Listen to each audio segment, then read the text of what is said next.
All right. I think we're live, so let's get into this. Good evening, everybody. Welcome to another live broadcast on a Slightly Redneck channel. If you're new here, let me just get the disclaimers I normally get out of the way. This is pretty much every Thursday evening. Not guaranteed. Sometimes things get in the way and I can't make it, but for the most part, every Thursday evening, 7 o'clock Central, I'm here.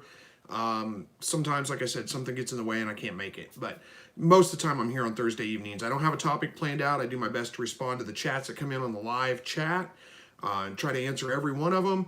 The only things I ask of you guys is be polite, be family friendly, don't start cussing, don't start calling people names, don't be hateful with anybody. We'll kick you out if we have to, and don't just spam us with your comments. I mean, leave a comment. It takes me a little while to get to them. If I answer somebody's comment that's past yours, then you can go ahead and ask it again. But other than that, just give me some time to get to your comments. So, all right, let's get into it. We got a couple people here today. Mark Meyer says, happy October all. Yeah, it is October, isn't it? October 1st. Boy, the year's gone by fast. Hello to Spencer. And Aaron Broswell says, enjoy the full moon tonight. Forgot it is a full moon, isn't it? Chato says, my female rabbits are due in 2 days. Awesome. Good luck with your kindling. I guess it is. Almost said hatch. No, good luck with your kindling. Hopefully you have some good results from that, and congratulations ahead of time on the new babies. All right, Stevie, good evening to you. Horton Creek says, good evening all. Dispatch some quail hens for the first time as we attempt to increase bird egg size, but it feels wrong. Thoughts? Anyone else dispatching extra hens? I have done that before, and from time to time. I don't really do it on a normal basis. I usually am dispatching extra roosters or older birds as they're aging out, or maybe I've raised them up just for a meat run. So I'm processing those. So yeah, sometimes they're hens, sometimes they're roosters. But yeah, it's not a bad idea to periodically go through and take out your smaller birds, keep your larger birds. I think that does help. Larger birds, larger egg size, all that kind of stuff in the future. So I think it's a good idea. But yeah, it's not the easiest thing in the world to do. I know it's tricky, it's tough, especially if you don't do it on a regular basis. It doesn't get any easier necessarily. It should never be an easy thing to have to dispatch a bird or an animal for any matter. It should never be an easy thing.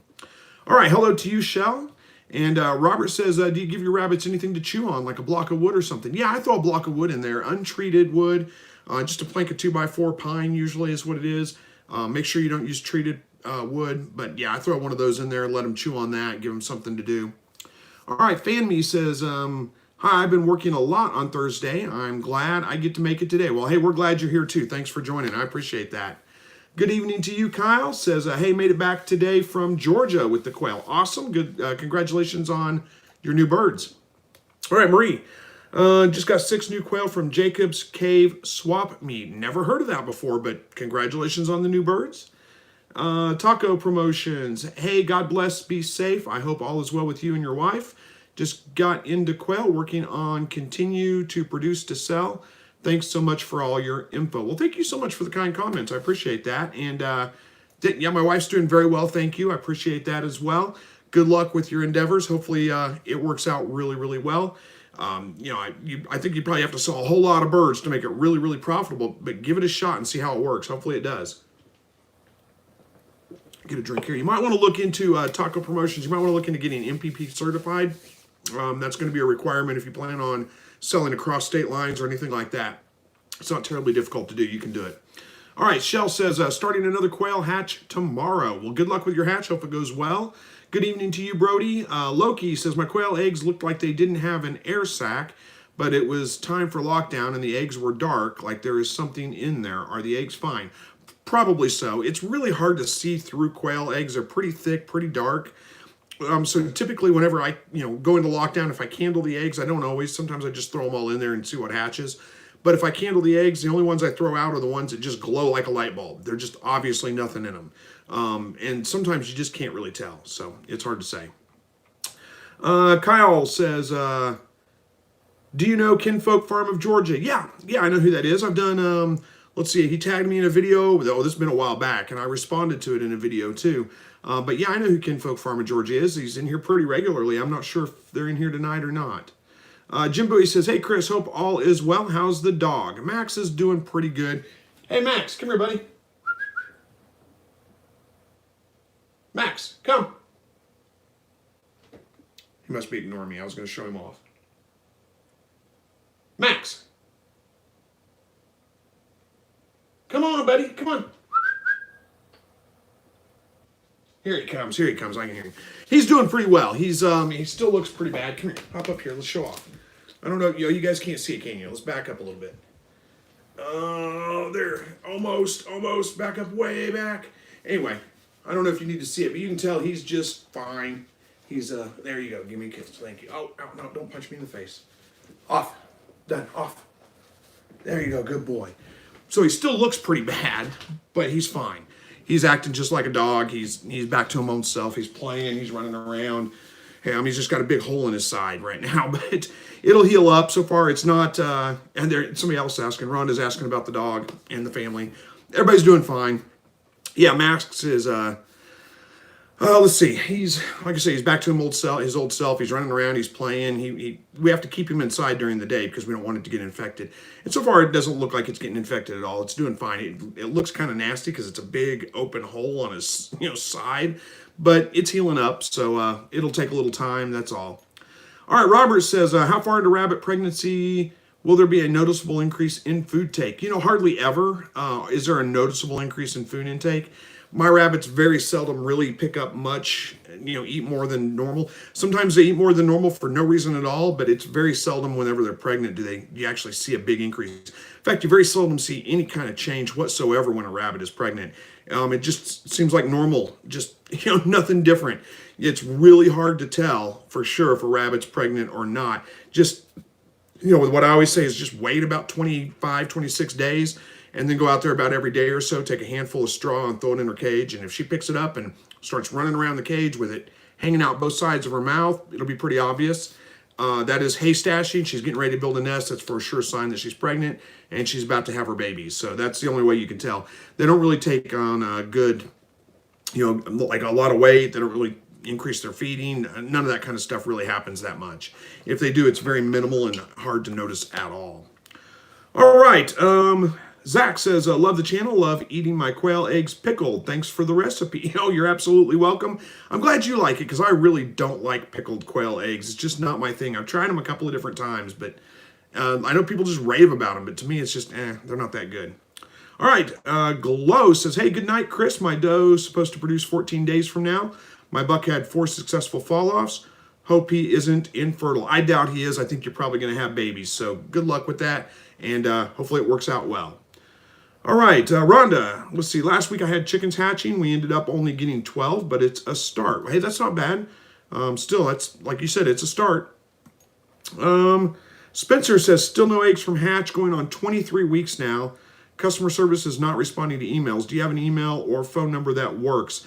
You know what I do? Let me make a note. I'll reach out to him. I'm not going to just give the phone number out, but I'll reach out to him, Spencer, and see what I can find out. I'm kind of disappointed, honestly. I do think, I've talked to, Dylan is the guy that runs Hatch Poultry Farms. And, hang on, let me make a note here. I can't do this. No eggs, 23 weeks, huh? Good grief. Sorry to hear that. Okay, what I was going to say is, I've heard some complaints lately. It's been going on for a little while about slow responses from Hatch Poultry, not getting the eggs delivered like they were supposed to be on time, delays and all those kinds of things. I think he's just gotten in over his head. I really do think he has good intentions. I think he's a good guy and he means well and he's trying his best, but I think he got in over his head. I think he just got too much business too quick and just couldn't keep up with it and doesn't know how to say, no, I can't do it right now, kind of thing. It'd be better to just shut down and say, look, I got to take a break, get caught up on everything, and then kick back off. But that's easier said than done. I'm not in his shoes. I don't know exactly what he's going through. But I will reach out and see what I can find out about that. All right. Excuse me. All right. Atcha says, love this channel. Thanks for all. My rabbits are finally free from fleas. Well, awesome. I'm glad to hear that. And thank you for the kind comments. I'm glad you're finding the channel helpful. All right, Garth says, Rhonda said, glad Max is okay. Yeah, me too. I was a little concerned about him there for a day or two, but actually it was the next day he was pretty much acting fine. He kind of was mopey the first day. That day that he hurt himself, he was a little bit mopey, but not bad. And then from then on, he was just like nothing ever happened. It didn't bother him at all. We got to wash that out every day, like with get him in the bathtub, which he doesn't like. He'll tolerate it, but he doesn't like bath. Get him in the bathtub and get the sprayer out and spray it down. And I thought for sure when he started spraying that, he was going to be just, oh, don't do that, it's going to hurt or something. He didn't even react, acted like nothing was bothering him. So he's pretty tough. He's actually doing pretty well. All right, Garth says, have you ever cooked and ate the liver, heart, and gizzard from the quail, or are they too small to deal with? I don't think I've ever eaten the liver. I have the heart. I like the hearts quite a bit. I like liver, but I don't know that I've ever eaten the quail. I haven't ever eaten quail liver. Rabbit liver is very good. I like it quite a bit. The hearts are very good too. Just clean them out a little bit, fry them up with some onions and a little bit of bacon grease, and man, they're really good. I like them a lot. I haven't bothered with the gizzards myself. I don't know. That may be something you can try, but nah, not me. Jose says, Big Max is in the house. Can you give a shout out to Jenny Solis for her birthday? Well, happy birthday, Jenny. Hope it's a good one.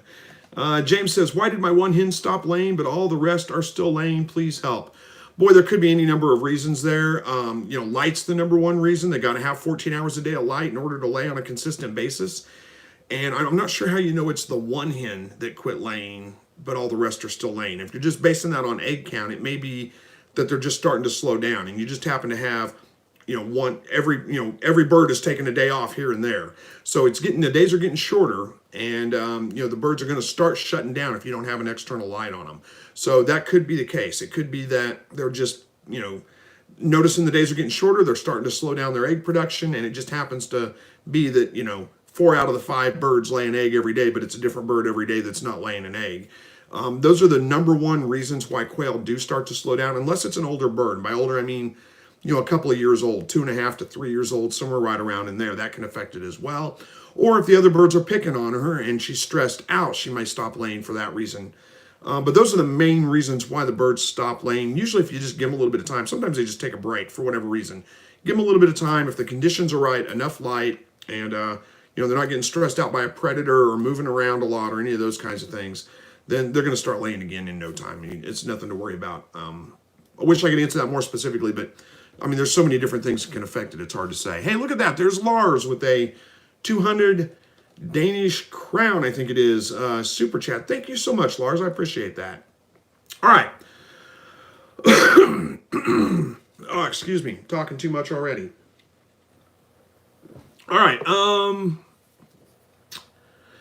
Agus, I think it is. Agus says, hey, Chris, I'm from Nevada. I always get that mixed up because we have a town here called Nevada. And I think it's Nevada and the state is Nevada. But anyway, if I got it wrong, I apologize. I want to know if I can get my quails medicated feed because they give me 2 bags for free. Yeah, you can feed them medicated feed. It's not going to hurt them at all. It's fine. Medicated feed is when they say medicated, it's mostly medicated with, I can't remember the protein. It's a thiamine blocker is what it is. Isn't it? Something like that. Anyway, it's basically just to protect against coccidiosis is more or less what it is. It's not really a medication. It's not an antibiotic or anything like that. It's perfectly safe to feed your birds. I personally don't feed it to mine all the time, but if I was in a pinch and that's all I had, I wouldn't hesitate. It'd be fine. All right.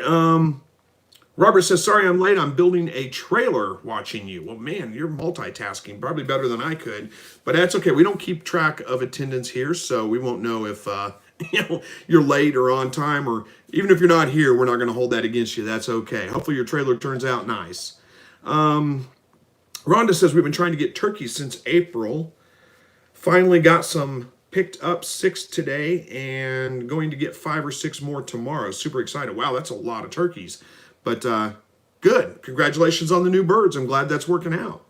David says, hi from Montreal, Canada. I just finished a batch of pickled quail eggs.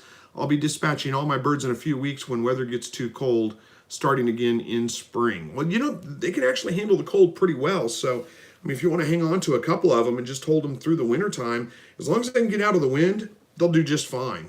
They can handle really, really cold weather. It's not that bad for them. Like I said, as long as they can get out of the wind, they have a sheltered place so they can get out of it, they're going to do just fine. But hey, if you don't have to deal with frozen water and all those kinds of things, I completely get it. I'm not judging you. I'm just saying, don't worry about the birds so much. They can handle the cold pretty well. All right, Big Mike says, at what age do Bob White start sounding off Bob White? I think that would be about 6 months old, about the time the birds start laying eggs. And I want to say that Bob Whites start laying around 6 months. I am not a Bob White expert. Rhonda used to raise Bob White, so she could probably tell you a little better than I could. And I think there's probably a couple of other people in here that raised Bob Whites that could probably give you a little better information on that. But I want to say it's like 6 months is when they hit sexual maturity, and that's when they can start doing Bob White. Oh, the other thing is, of course, it's got to be the breeding season. Enough light, all those kinds of things. They won't do it in the dead of winter when the days are short, all those. It's a breeding call is what it is. So hopefully that makes sense. All right, Aaron says it is day 16 incubation and already have 2 that have hatched. What are your thoughts? High incubator temperature seems a little early, but glad to see they are doing well. Yeah, it seems like it may be just a little bit on the high side. Get a couple of calibrated thermometers, non-digital, throw them in there, verify it. My guess is it's probably incubating a degree or two too high, or maybe it just has hot spots. If you don't have a fan in there, that can be a pretty common problem too, where it's a little bit hotter in some spots than it is in others. And maybe that's why you only had a couple of them hatch out so far. But that's not terribly early. I mean, 16's early, but not that early. It's not that big of a concern. If the bulk of them, hatch out on day 17 and 18, I don't know that I'd worry about it too much. All right. David says, can you use sand as the bedding for chicks? Sure. Yeah, you can use sand for them. It works just fine. All right. Squatching in Alabama says, Aaron, 1 to 2 days early is normal. Yeah, it's not abnormal at all. I very seldom have them hatch out on day 16, but occasionally it happens. So if it's just 1 or 2, again, I don't know that I'd worry about it too much. All right, Glow says, does the normal way I handle my rabbit would affect her since she's pregnant, or do I need to take precautions when handling her? No, the normal way you handle, you shouldn't have to do anything different. It shouldn't bother the rabbit at all. Handle her the way that you've always handled her, as long as she tolerates that and she's okay with it. She's not getting too stressed out, not kicking around like crazy, which, by the way, well, it's pretty much healed up now, but you guys might be able to see scratches on my arms there. I had to move some a male grow out of the pen, sex all the grow out rabbits, make sure I knew which ones were male and females, and one of them got me pretty good on the arm there. All right. Rhonda says, I should start getting eggs in eggs in the next week or so. Awesome, Rhonda. Glad to hear that. Let's see. Danny, hey, Chris, how big of a cage should I build for grow outs?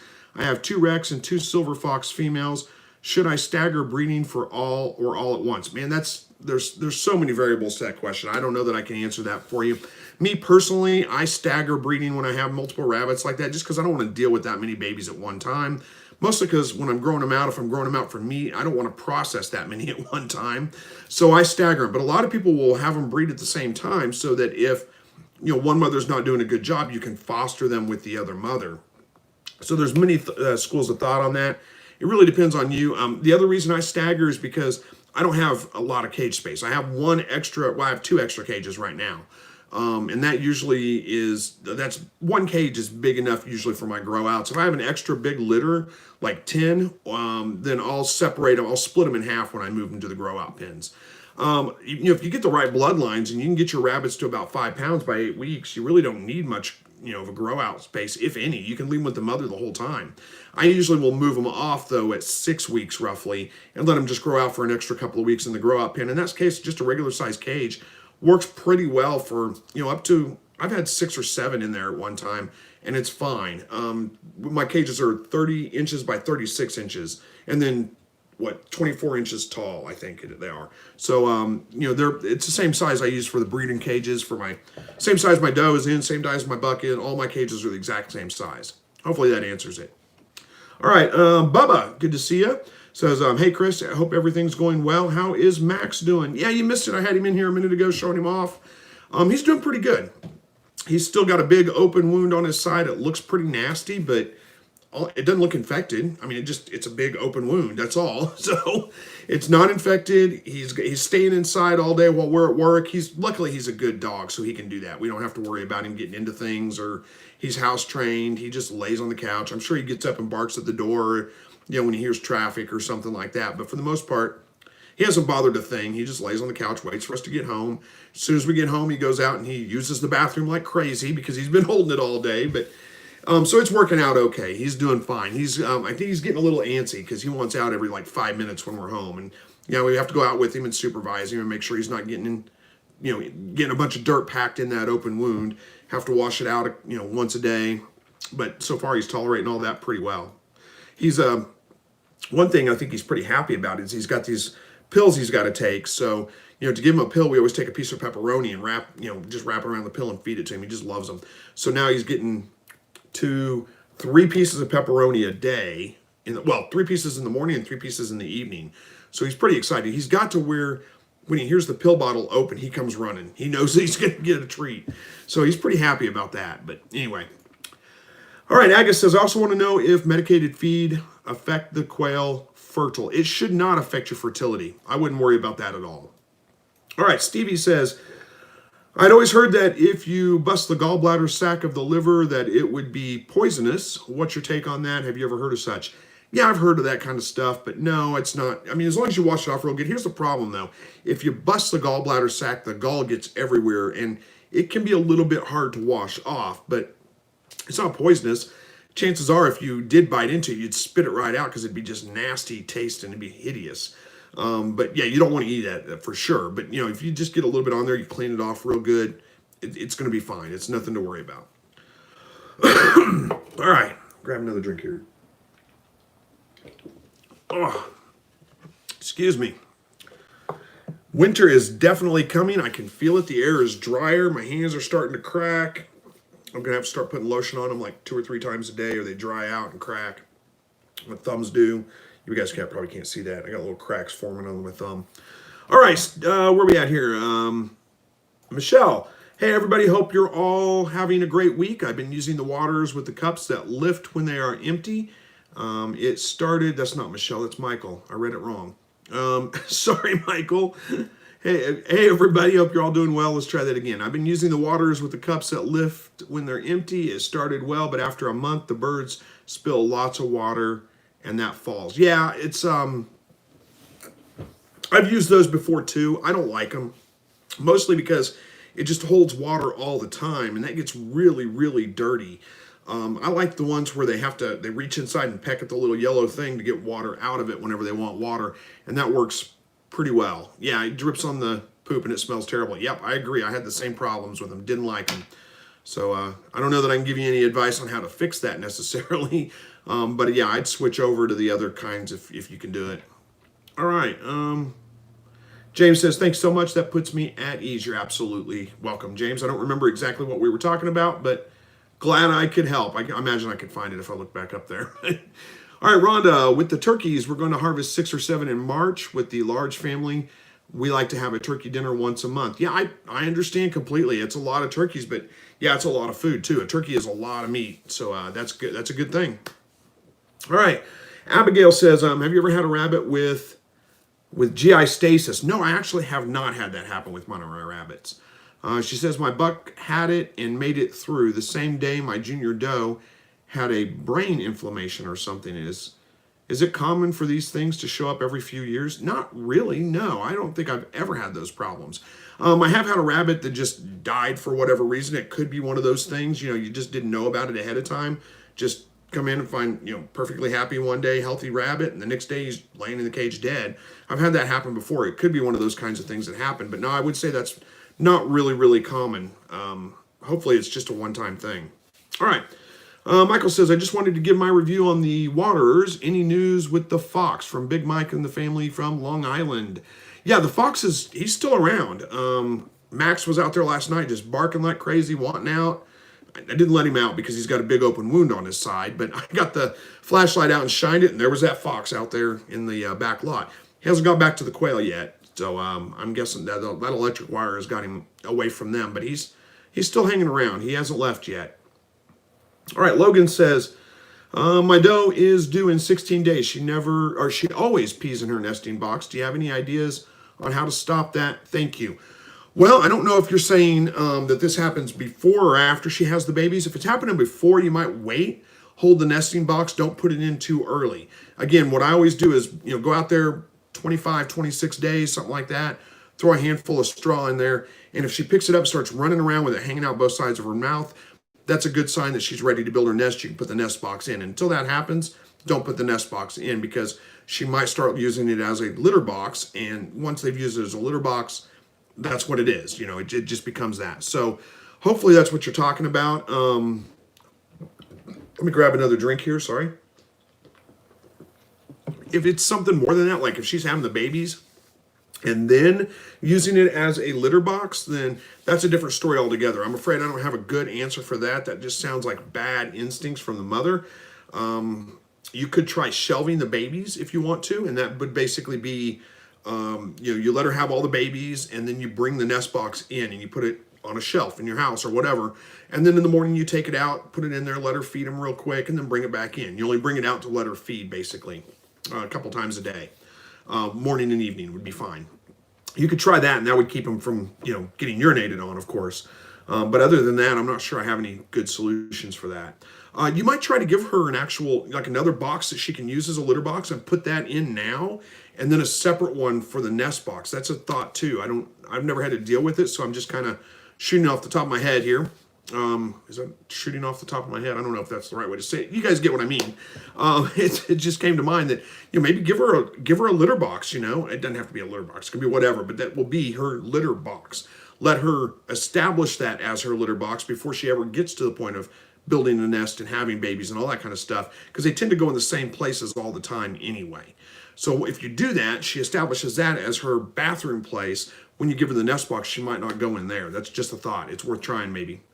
Except for it's going to take up a lot of cage space, but, it's worth a try. All right. Tommy says, hey, Tommy from Mississippi, really enjoy your videos. New to raising quail, first time chat. Your videos has really helped. Well, thank you so much, Tommy. I appreciate that. I'm glad that you're finding the videos helpful. All right. Shell says, Shell Bell it is, says, what do you feed your quail once grown? Do you switch from a game bird starter? I've been keeping mine on a turkey starter because it's all I can get locally. They seem to be doing okay with it. No, I feed mine game bird starter their entire lives. That's all they get. From the time they come out of the egg till the time they, go to the freezer or whatever that is going to be the end.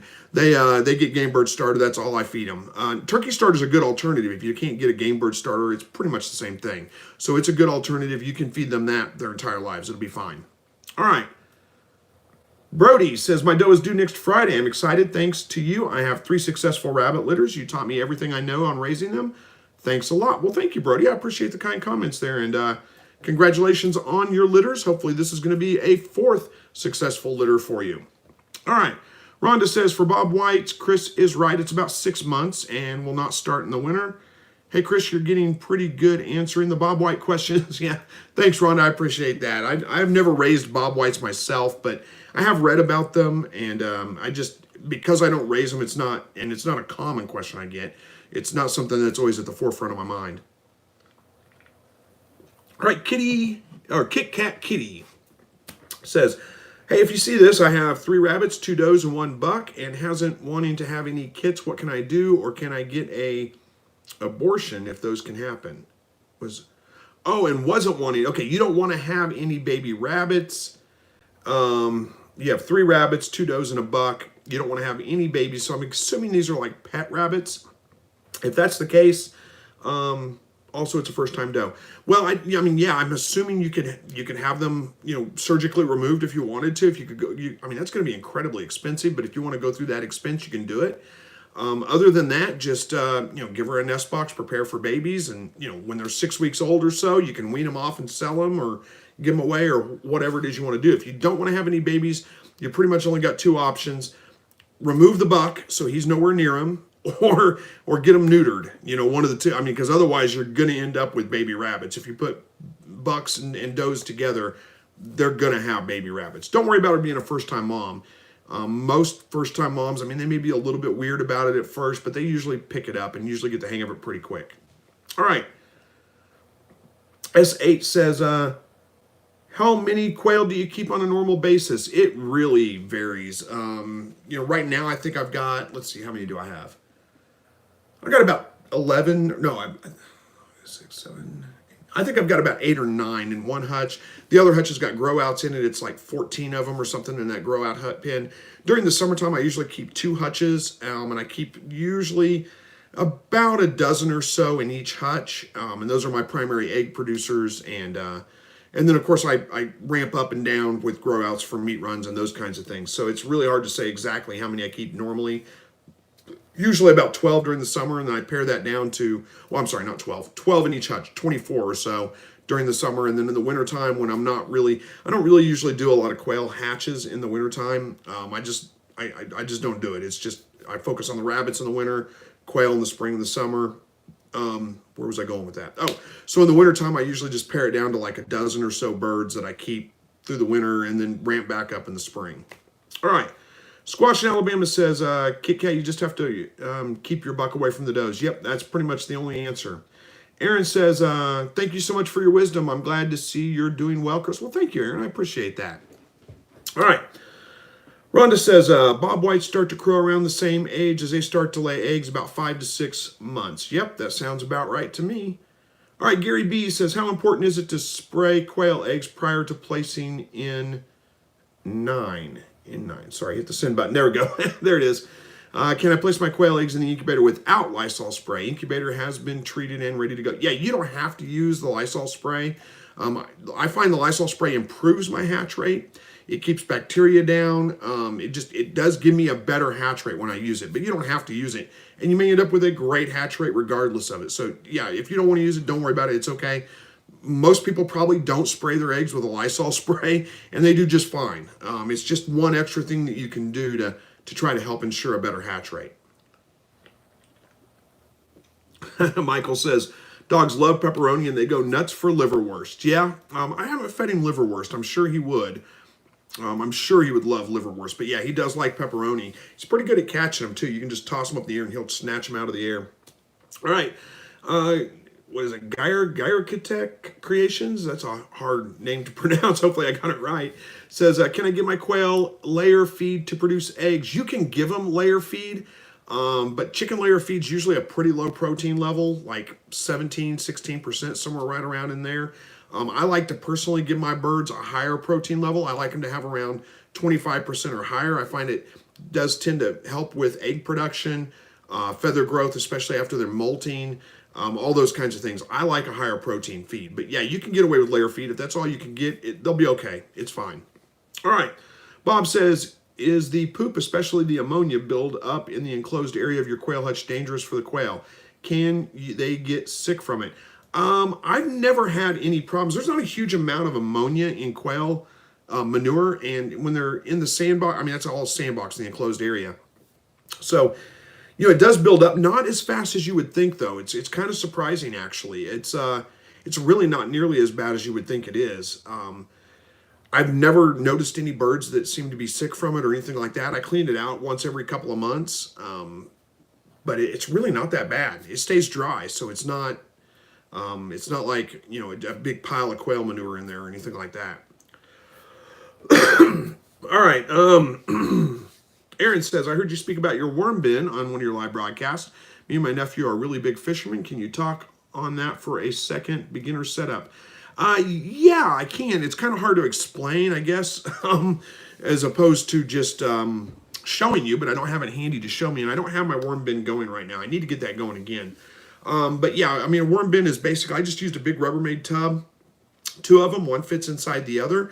Drilled some tiny holes in the bottom of the first one so any liquid would drain out. Liquid is bad for your worms. You don't want them sitting in a vat of liquid.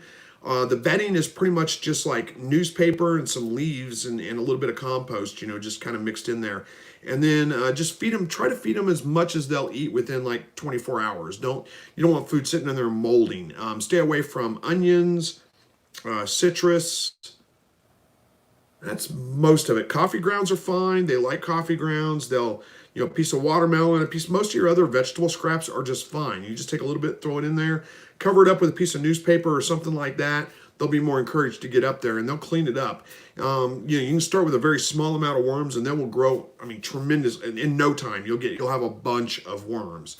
So it'll take a little while to be slow, and then all of a sudden, boom, there's a ton of worms. When I was a kid, my grandpa always kept a a big galvanized bucket, basically is what it was. It was always about yay big around, about yay deep. And he just had some dirt in the bottom of it, basically, and he kept worms in that. A piece of burlap over the top of it, and he would just go down and dump some coffee grounds in it every other day or so. And he always had worms. When we went fishing, always had them. My dad, actually, when I was a kid, beside our house, buried a bathtub, always about that far above the ground, and did the same thing, had a worm farm in there. It was an old, like a clawfoot type bathtub. It wasn't clawfoot, but it was an old one like that. And we always had worms in there. So, I mean, there's lots of ways you can do it. Hopefully that kind of gives you an idea. You may be better off looking up a video or something about how to build a worm bin. It's not that complicated. You can go incredibly, what do you call that? Incredibly complicated with it, or you can make it really, really simple, and they're both going to do just fine. Timothy says, "I love your fishing video. When are you going fishing?" I think is what you're asking me. Man, it's getting close to fall, so there's probably not going to be a whole lot more fishing. But thank you for liking the video, by the way. I'm glad you did enjoy that. Fishing is one of my favorite things. I just don't have as much time to do it as I used to be able to. But now we're getting into hunting season, so it's pretty much going to be hunting for the rest of the year. We'll pick up fishing again back in the spring. I don't film that a lot because I'm not primarily a fishing channel, but occasionally I do. So, I mean, you guys, the last one, if you watched the last fishing video, that was a pretty good smallmouth. That was probably the biggest smallmouth I caught all year. I did catch a monster largemouth this year. A monster for a river, I should put it. He was 22 inches long, a little like 4 pounds roughly. That's a big bass for a river. Unfortunately, the camera battery was dead and I didn't get it on film. All right, where are we at here? Mike, does anyone have a recommendation for an adjustable beam flashlight that is good for using in the woods at night? I've really only used a mag light. You know, I have a, who is that? I can't remember the brand name of that flashlight. It's a little light, AA battery, super bright, works great. What is the name? I can't remember the name of it. I'll have to look that up and try to find it. I think it was like $60 or something like that for that light. But it's a great light. I keep thinking it's going to come to me, but it's not. I'll have to look it up and get back to you, Mike. I'll probably forget to do that, unfortunately, but I intend to. Know that I intend to. I just probably will forget. All right, Logan says, the doe is a first-time doe, so maybe she'll stop them. What does that mean, Logan? I'm not sure what you're saying. Oh, okay. We're talking about the doe that pees in the nest box. Got it. Okay. Well, maybe, yeah. If she's a first-time doe, then yeah, maybe it was just a one-time thing. Maybe she will quit. All right. Cat Kitty says, okay, I've tried to keep them away, but I'll let them out to run. Then they open my door where my buck is, and he is out all day except night. Also, my doe is starting to nest, and it's days 7 to 8. She is just moving things around, or is she ready to nest really early? Chances are she's not nesting that early. I mean, how do you know she wasn't pregnant before that, I guess would be the question. If she is nesting day 7 or 8, they're not going to be starting to build their nest by 7 or 8. Not usually anyway. It's pretty rare. Most of the time they build it like day 28 and have their babies on day 29. I mean, it's like right before. Very seldom are they building them much before that at all. So who knows? She may just be being a crazy rabbit. I don't know. It's hard to say. All right. Glow says, which animal do you enjoy raising the most? Oh, it's definitely my dog. My dog is man's best friend. They are my favorite animal by far. As far as raising other animals, if you're not talking about that, I don't know. It's hard to pick. I don't think I necessarily have a favorite. See? Oh, you know we were talking about you, didn't you, Max? Come on up here. Say hi. There you are. He can tell we're talking about him. He's a good dog. He's fun to have around. Give me a kiss. All right. Off. Go on. I know there's stuff behind you. Go. There you go. Good boy. All right. I don't know. It's hard to say exactly which animal I think I like raising the best. I get to ask these kinds of questions occasionally. I never know how to answer them. I don't know that I have a favorite. Like I said, other than my dog. My dog is my favorite. But other than that, I don't think I have one. All right. Fan Me says, I got a new buck, and I've tried breeding him for 3 months, and he's old enough. So, do you know how to get him to breed? You know, assuming he's old enough, he's about 6 months old. That's about how old a buck needs to be before you can breed him. There's a couple of things that could cause a buck not to want to breed. It's pretty rare, honestly, for a buck to not want to breed. It's usually the doe that's being reluctant. If it is a problem with the buck, there could be a couple of things. The most common thing is he's overweight. An overweight buck will not usually respond very well to a doe. So you may have to put him on a diet, get him to lose a little bit of weight. That could be something that could help with that. You can try to give him a little bit more light. 14 hours a day of light can help kind of put him in the mood, so to speak. But also, just, are you sure he's a buck? You know, I mean, if he's not responding to the does, maybe he's a doe. It's stranger things have happened. People have thought they had a buck, and then when they got to looking real hard, they found out it's not a buck after all. It's a doe. Those are about the only things I can think of right offhand. Or give him just a little bit more time. He may not be quite old enough yet. 6 months is the average, but that's not the dead set. Like 6 months is guaranteed. Sometimes they mature a little bit slower than that. All right. Horton Creek says, good night, all. Time to tuck the kid in. Catch the rest on the replay. Thanks. Well, have a good time, Horton. Thanks for joining us tonight. And good luck getting the kids to go to sleep. Or the kid, I guess it is, to go to sleep. I know that can be pretty tricky sometimes. Abigail wants to know how my wife is doing. She's doing pretty well. Thank you. I appreciate that. All in all, she's doing fine. She had to go in for advanced endoscopy a couple of weeks ago, and they took a bunch of polyps out of her esophagus, stomach, area, and none of them were cancer, but they were like pre-cancer. So if they hadn't taken them out, they probably would have turned into cancer in another, couple of years, 5 years, who knows. So that's something we're going to have to go back and do probably once a year or so. But she's doing pretty well. All right, greetings from North Central Arkansas. This is from Silamore. Greetings from North Central Arkansas. First time catching you live, but been watching you for a good while. Well, thanks for joining the live stream. Hopefully you're enjoying it. Miguel says, Team Coke. Enjoying the broadcast. Well, this is Pepsi tonight. That's what we're having. All right. I'm actually a soda pop junkie, if you guys haven't figured that out. I don't really, I never have a soda too far away from me. This is where this big gut comes from, and, probably why I lose my teeth and all those kinds of things too. All right. Walton says, night all, Chris. I started a local quail group here in the Bahamas, trying to grow the community here. I hope it's okay. I linked a few of your YouTube videos for helpful information. Well, yeah, it's okay. It's fine with me. And, you guys that are in the Facebook group, the Slightly Redneck Facebook group, if you want, if you've got a YouTube channel that's focused on, raising food, raising quail, raising rabbits, any of those kinds of things, or if you found a video from somebody else you found helpful, share that away. It's fine. I don't mind at all. We've got somebody that shares quite a bit in there, and I've watched a few of his videos, and I like them. They're good. What I ask you don't do is just, we've had other people that join the group, and they've got their own YouTube channel, but it's maybe a comedy channel, it's a political, where they're doing political satire and things like that. Don't share those videos. That's not the group for that. Do that somewhere else. But if it's relevant to what our group is about, raising your own food, homesteading type things, farming, gardening, any of those kinds of things, feel free to share them in the group. It's fine with me. I don't mind at all. All right, Wilton says, oh, hello to you, Boris, by the way. All right, Wilton says, Max, quick. Don't chew on your foot, buddy. He's got skin allergies, and he likes to chew on his feet. All right. Wilton says, we had a member do a sushi quail roll. It was awesome. Oh, I bet. A sushi quail roll, huh? I'm not sure how that works.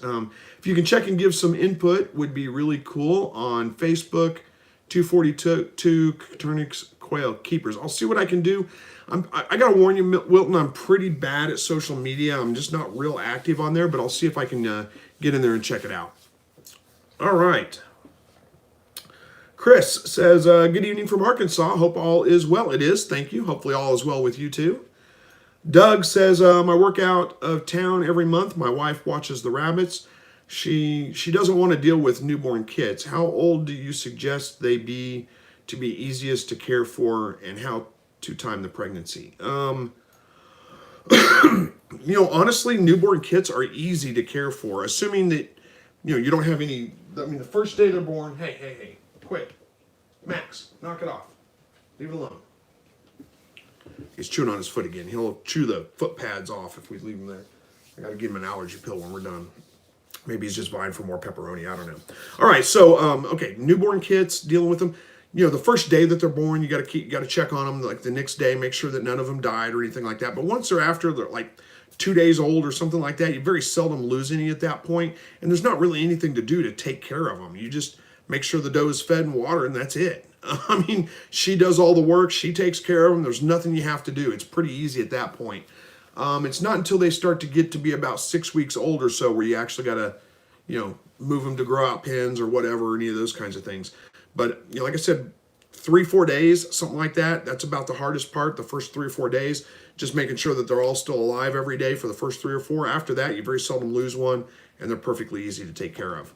All right, Phyllis says, what kind of light do you use when 12 hours of light to increase the light? Well, I have my own solar lights that I created. They're on a timer, programmable timer. So I set it to come on at 4:30 in the morning, go off at 7 o'clock in the morning. So that gives them an extra 3 hours of light because the sun's up by 7:30. So, but you know, I developed those and I intended on bringing those to market to sell. I tried to get, I ran 2 Kickstarter campaigns to try to get funding to get the bulk orders for them, and both of them failed. So I don't have that available to sell, unfortunately. If you have electric out there, just put it on a timer and any kind of light's going to work. It doesn't have to be anything special. I don't have electric run out to my hutch. I'd have to run extension cords. So I, you know, wanted solar lights.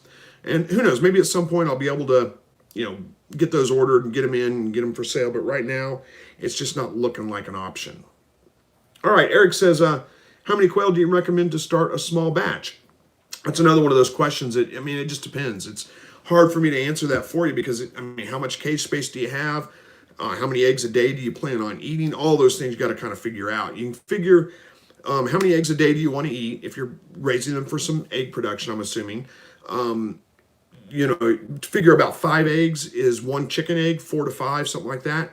So the birds will lay approximately 1 egg a day. So if you want to eat, you know, a dozen eggs a day, well, then you're going to need about 20 birds, to, you know, at least to get you roughly a dozen eggs a day, if that makes sense. And it'll be more than a dozen eggs. It'll be 20 eggs a day, but that's about a dozen chicken eggs a day, the equivalent of about a dozen chicken eggs a day. If you only plan on eating 2 or 3 eggs a day, well, then you don't need nearly as many birds. It's really hard to say.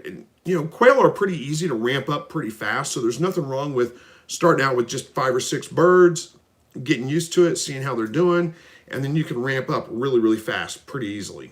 Hopefully that kind of answers that for you. It's just, I can't really tell you for sure start with this many number of birds. There's just too many variables there. All right, how are we doing on time? About 12 minutes left, 13.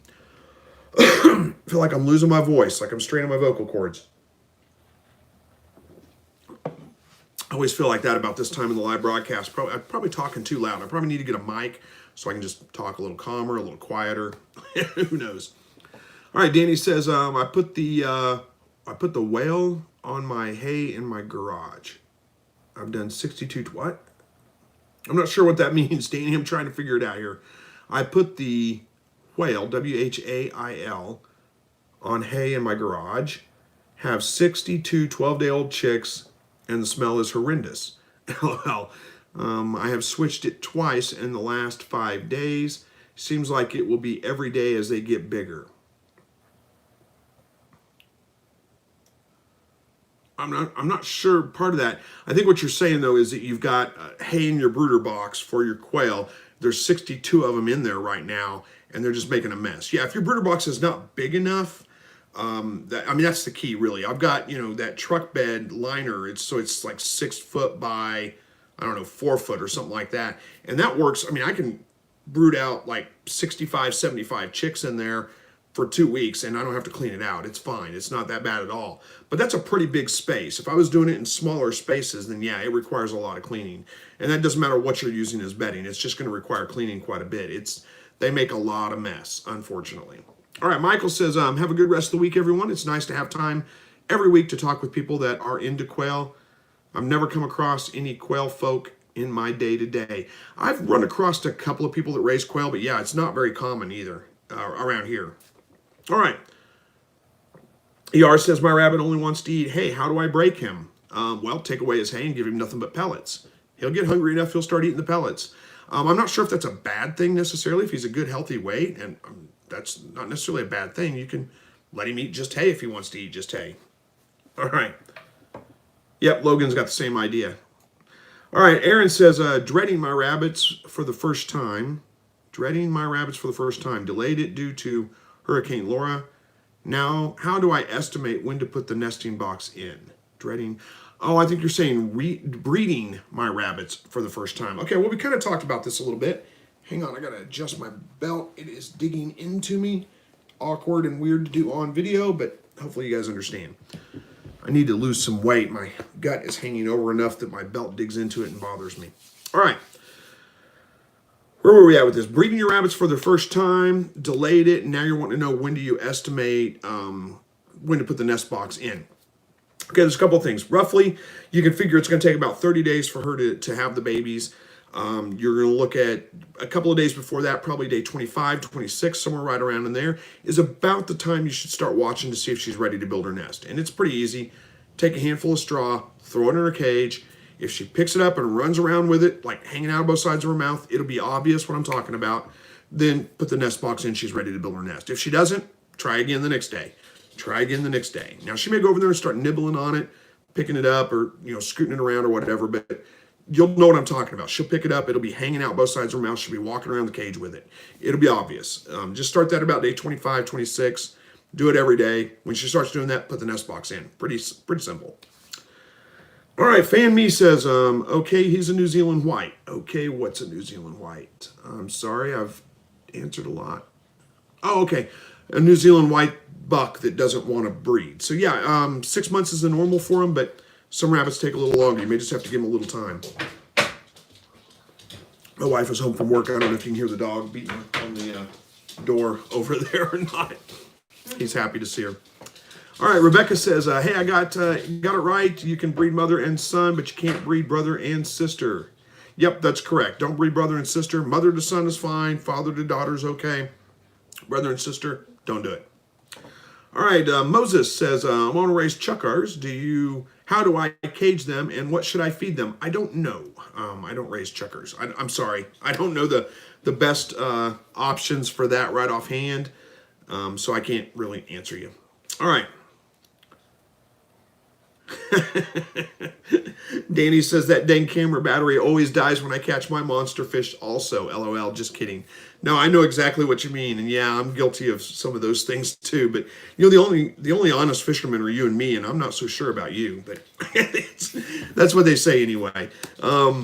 Yeah, we have a tendency to kind of exaggerate those things, don't we? But I have pictures. There were witnesses there. It was a big fish. They were all pretty excited. All right. Kate Coffee says, so excited to finally catch the live stream. Well, thanks for joining. I appreciate that. Kind of almost to the end here. We got about another 6-7 minutes left. Oh, no. I scrolled too fast. I lost track of where we were.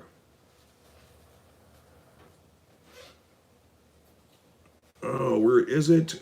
There we go. Got it back. Okay. Chato says, I sold my grow out rabbit yesterday. Well, hopefully that's a good thing. Hopefully you were looking to sell your grow out rabbit. Logan says, hey, Chris, what do you use to edit your videos? I use Premiere Pro right now, Adobe Premiere Pro. I started off using Movie Maker, Windows Movie Maker, and it wasn't bad, actually. It worked pretty well for the kind of videos I do. Premiere Pro I started getting into because I have a side business as well where I do a lot of real estate photography. I do videography mostly for real estate, for a couple of other things, and Premiere Pro just lends itself to that a little bit more. I could just finally justify the cost. It's, I don't know, $25 a month or something like that. So, yeah, I use Premiere Pro. There you go. All right. Chato says, will my rabbit show signs of being pregnant? Probably not. You're probably not going to know anything. There's not really any telltale signs for sure that she's pregnant. Just all of a sudden, one day she'll build a nest and have babies. That's pretty much it. All right. Kenny says, any advice on getting multiple does bred by the same buck in the same day? My buck seems to lose interest after the first doe. Usually they're pretty good to go for a couple of does. You could give him an hour or two break and then try again. So maybe do one in the morning, one at noon, one in the evening. You could try that. Usually they'll perform pretty well. I don't know if there's any other tricks to it necessarily. Maybe, I don't know. I don't know any tricks to do that. Just give them a little bit of break in between. All right. Kit Kat Kitty says, would I be able to palpate my doe now or in a few days? I'm also new to learning bunnies, so what am I supposed to feel? Oh, palpating. Usually that's about 10 days into pregnancy that you can palpate, but I'll tell you, it's incredibly difficult to do. It's not an easy thing. So, and it's very hard to learn how to do it. I wouldn't expect to be able to palpate the doe and be able to tell what you're feeling for. It's basically just little marble-sized, the babies basically, but they're going to feel kind of like little marbles. But it's very easy to mistake that for droppings that are in her, she's getting ready to pass, I guess I should say. It's a very difficult thing. You can try it, give her about 10 days or so and try it and see, but it's not, even if you don't feel anything, she may be pregnant. If you do feel something, she may not be pregnant. You may be feeling something else. It's just a tricky thing to do, and it's not something that I would rely on. All right, Aaron says, Michael, Coast lights from Lowe's are good budget lights, very bright. I use them raccoon hunting at night. You can get dimmable and red light on them. Hey, that's a good suggestion. Thank you. Cheto said, I bred one of my does yesterday. Well, or one of your rabbits yesterday. Well, good luck with that. Hopefully it took. And a bunch of babies. How are we doing? 4 minutes. All right, Silent Wars says, I've been raising quail for about 6 years now and have about 75 all the time. Chris, have you noticed that as hens age, they lay bigger and bigger eggs? Maybe. I don't know if I've really noticed that at all. I mean, I do know. Here, let me grab another drink. Oh, wet my throat, so maybe I can talk a little more. As they get older, when they first start laying eggs, they do tend to lay some weird eggs, some little bitty eggs, some great big eggs, some weird eggs. And then that kind of smooths out as they get, but I'm talking just a couple of weeks when they first start laying. But no, I don't know that I've noticed that as they get bigger, their eggs get that much bigger. Maybe, but it hasn't been noticeable to me. All right. ER says, got a buck that is a total slob, doesn't want to groom himself. What do I do? Bathe him. Yeah, that's pretty common with bucks. They tend to be kind of nasty sometimes. You can bathe them. I don't know that that's a great idea. I think what I would do is, one thing I've noticed is a lot of times if you put something in there that is like a resting pad, like a solid resting mat for him to get on, like I used tiles. Especially in the summertime, tiles are really nice. Ceramic tile, it's cheap. Put it in there, the rabbits can lay on it. It's usually a little bit on the cool side. So look at that. There's a super chat. I got to answer this one real quick. Sorry. $4.99 super chat from USMC Water Rescue says, how's the one-legged quail and did the fox come back? Well, excuse me. The one-legged quail is doing fine. He just hops around the cage. He's doing fine, though. No problems whatsoever. Seems to be just perfectly content. The fox is still around. He's not getting the quail. I haven't seen him around the quail hutch, but I see him in the vicinity of the quail hutch a few times. He's been out in the back field, or the back lot, I should say, right behind my house. So he's still hanging around, but he's not been back to the quail hutch itself. Or if he has, he's gotten shocked and left it alone pretty quick. So I'm imagining he's going to move on here before long. All right, go back to this then. Oh yeah, bucks being a total slob. Okay, again, if you've got a ceramic tile, it's a flat, solid, piece of resting mat for them to rest on. A lot of times the bucks will just urinate all over that, and then they lay in it, and they get all nasty. And so one thing you can do is you can go to they make a slotted resting mat. It's like a plastic. It clips into the bottom of the cage, and it's got slots in it. So if they urinate, it just goes through, and that will kind of help a little bit with keeping them cleaner. You can bathe them. I don't know that you really need to do that. You can brush them out. That helps a lot because they shed their fur quite frequently. So if you can stop him from getting himself filthy, eventually he'll just clean up from the, just from brushing them out. Hopefully that makes sense. All right. Alternative Medicine says, good to you are doing well. I've only started breeding quail 6 months ago. You were my first video I watched. A huge inspiration. I now have 36 quail. Thank you. What got you into homesteading? That's a good question. I don't really call what I do homesteading. To me, it's just living. I've always had a garden. I just grew up that way. I don't remember ever. I shouldn't say I had a garden. My grandparents had gardens when I was a kid, but I don't remember there ever being a time when we didn't have a garden and didn't have some kind of animal that we were raising. My other grandparents lived out in the country. They had chickens and all those kinds of things. It's just part of life. It's just the way I grew up. So I don't really call it homesteading necessarily. I don't think of myself as a homesteader. I live in town. I work a regular job. I just have a couple of things on the side, a garden, some meat rabbits, and some quail to kind of supplement my food. And I do hunt and I fish and all those kinds of things too to help with that too. So, boy, I don't know what got me into it. It's just the way I was raised, I think. Stephen says, glad to hear you and your wife are doing great. Blessings from California. Thank you so much, Stephen. I appreciate that. $5 super chat from Danny Gunn says, thanks for all the info. Well, thank you, Danny. I appreciate that. And thank you for the super chat. I appreciate that too. All right, guys, we're about out of time here. We've been over just a little over an hour. Look at that, 30 seconds over an hour. So I got to wrap this up. I got to go spend some time with my wife before we got to go to bed and then get up and do it all over again. One more day tomorrow. So anyway, thank you guys for joining me tonight. I appreciate that. I look forward to this every week. And hopefully we'll see you guys all again next week. But for now, I got to say goodbye. God bless each and every one of you. And take care.